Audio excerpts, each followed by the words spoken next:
নমস্কাৰ বন্ধু বান্ধৱীসকল, অপেক্ষাৰ অন্ত পৰিল। আজিৰ পৰা DWৰ LP আৰু UPৰ ফিজিকেল ডকুমেণ্ট ভেৰিফিকেশ্যনৰ কাম আৰম্ভ হ'ব। বন্ধু বান্ধৱীসকল, আপোনালোকে নিশ্চয় জানে যে 2023 চনৰ ডিচেম্বৰৰ শেষৰ ফালে প্ৰকাশ পোৱা বিজ্ঞাপনৰ আজি 6 ছেপ্টেম্বৰ তাৰিখ 2024 পৰা ডকুমেণ্ট ভেৰিফিকেশ্যনৰ কামখিনি আৰম্ভ হ'ব। প্ৰথমতেই এক্সট্ৰা কাৰিকুলাৰ এক্টিভিটি যেনে স্পৰ্টছ, কালচাৰেল, NCC থকা প্ৰাৰ্থীসকলৰ ডকুমেণ্ট ভেৰিফিকেশ্যনৰ তালিকা প্ৰকাশ কৰিছে আৰু সেই সম্পৰ্কত সবিশেষ আপোনালোকে তথ্য লাভ কৰিছে। গতিকে আজিৰ পৰা যিসকল প্ৰাৰ্থীয়ে তেওঁলোকৰ ভেৰিফিকেশ্যনলৈ যাব, তেওঁলোক সকলোলৈকে আমাৰ চেনেলৰ তৰফৰ পৰা আমি শুভেচ্ছা জ্ঞাপন কৰিছোঁ। এডভাৰটাইজমেণ্ট প্ৰকাশ পোৱাৰ পিছত অনলাইন আবেদন আৰম্ভ হ'ল, শেষ হ'ল।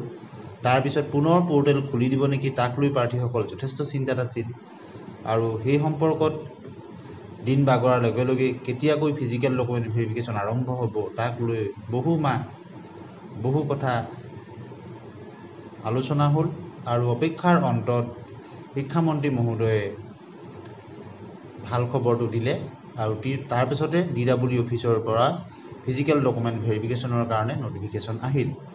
এই নটিফিকেশ্যনত এক্সট্ৰা কাৰিকুলাৰ এক্টিভিটিৰ প্ৰাৰ্থীৰ সংখ্যা 1800ৰো অধিক আৰু তাকে লৈ যিসকলৰ এই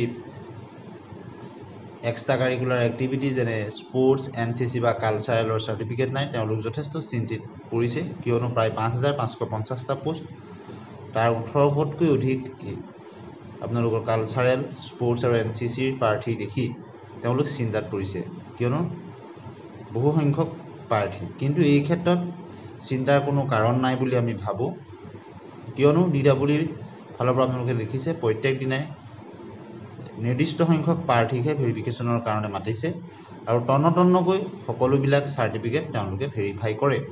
ফিজিকেল ডকুমেণ্ট ভেৰিফিকেশ্যনত আগত যিসকল গৈছে তেওঁলোকে নিশ্চয় জানে আৰু তাত যিসকলে প্ৰকৃততে নম্বৰটো এক্সট্ৰা কাৰিকুলাৰ এক্টিভিটিছ পাবলৈ যোগ্য তেওঁলোকেহে লাভ কৰিব। গতিকে তাত কোনো চিন্তা কৰিবলগীয়া কাৰণ আমি নাই বুলি ভাবিছোঁ। আপোনালোকে পৰৱৰ্তী সময়ত এই এক্সট্ৰা কাৰিকুলাৰ এক্টিভিটিখিনি প্ৰাৰ্থীসকলৰ ভেৰিফিকেশ্যন শেষ হৈ যোৱাৰ পিছত পৰৱৰ্তী নটিফিকেশ্যনত হয়তো এই এক্সট্ৰা কাৰিকুলাৰ এক্টিভিটি নথকা প্ৰাৰ্থীসকলকো মাতিব। তাৰ কাৰণে প্ৰস্তুত হৈ থাকক আৰু যিসকলে এই এক্সট্ৰা কাৰিকুলাৰ এক্টিভিটিত তেওঁলোকে নিজৰ ভেৰিফিকেশ্যন কৰাবলৈ নামটো আহিছে, তেওঁলোকে যাতে কোনো ভুল নোহোৱাকৈ ভেৰিফিকেশ্যনটো কৰাব পাৰে তাৰ কাৰণে নিজক সাজু ৰাখক। আৰু বহুতেই এই সময়ত ভাবে যে কাট অফ বহুত বেছি বাঢ়ি যাব নেকি এক্সট্ৰা কাৰিকুলাৰ এক্টিভিটিৰ কাৰণে। এই সকলোখিনি দিশ চাবৰ কাৰণে ফিজিকেল ডকুমেণ্ট ভেৰিফিকেশ্যনত মাতে DWৰ ফালৰ পৰা LP UPৰ। গতিকে এতিয়া এক্সট্ৰা কাৰিকুলাৰ যিসকলে তেওঁলোকে স্পৰ্টছৰ চাৰ্টিফিকেট আপলোড কৰিছিলে, যিসকলে কালচাৰেলৰ আপলোড কৰিছিলে, যিসকলে NCC আপলোড কৰিছিলে, এজ পাৰ এডভাৰটাইজমেণ্ট বিজ্ঞাপনত উল্লেখ থকা মতে তেওঁলোকে আপলোড কৰা ডকুমেণ্টখন হয়নে নহয়, তাক নম্বৰ দিয়াৰ কাৰণে বিবেচনাৰ যোগ্য হয়নে নহয়, সেই সকলোখিনি দিশ DWৰ তেওঁলোকৰ দায়িত্ববাহী বিষয়াসকলে ভালদৰে পৰীক্ষা কৰিব আৰু আজিকালি বিভিন্ন ধৰণৰ টেকন'লজিও আপ টু ডেট টেকন'লজিও ইউজ কৰে চাৰ্টিফিকেটসমূহ চাবৰ কাৰণে। গতিকে এই ক্ষেত্ৰত আপোনালোকে আগৰ যিবিলাক বিজ্ঞাপন প্ৰকাশ পাইছে তাৰ ক্ষেত্ৰতো দেখিছে খুব ভালদৰে তন্নকৈ সকলোবিলাক ডকুমেণ্ট চায়। গতিকে এনেই দুশ্চিন্তাত ভোগাৰ কোনো কাৰণ নাই আৰু যোগ্যজনে যি পাবলগীয়া নম্বৰ তেওঁলোকে নিশ্চয় পাব আৰু পৰৱৰ্তী সময়ত যিসকলৰ এক্সট্ৰা কাৰিকুলাৰ এক্টিভিটি নাই তেওঁলোকৰ কাৰণেও নটিফিকেশ্যন ওলাব। সকলোখিনি ভালে হৈ যাওক আৰু মুখ্যমন্ত্ৰী মহোদয়ে ইতিমধ্যে ঘোষণা কৰিছে যে ডিচেম্বৰত শিক্ষকৰ লিষ্ট ওলাব বুলি। গতিকে এই সকলোখিনি কাম আগবাঢ়ি ডিচেম্বৰত শিক্ষকৰ মেৰিট লিষ্ট ওলাবগৈ। আপোনালোকৰ বহু আকাংক্ষিত যি ভেৰিফিকেশ্যনৰ নটিফিকেশ্যন ওলাল।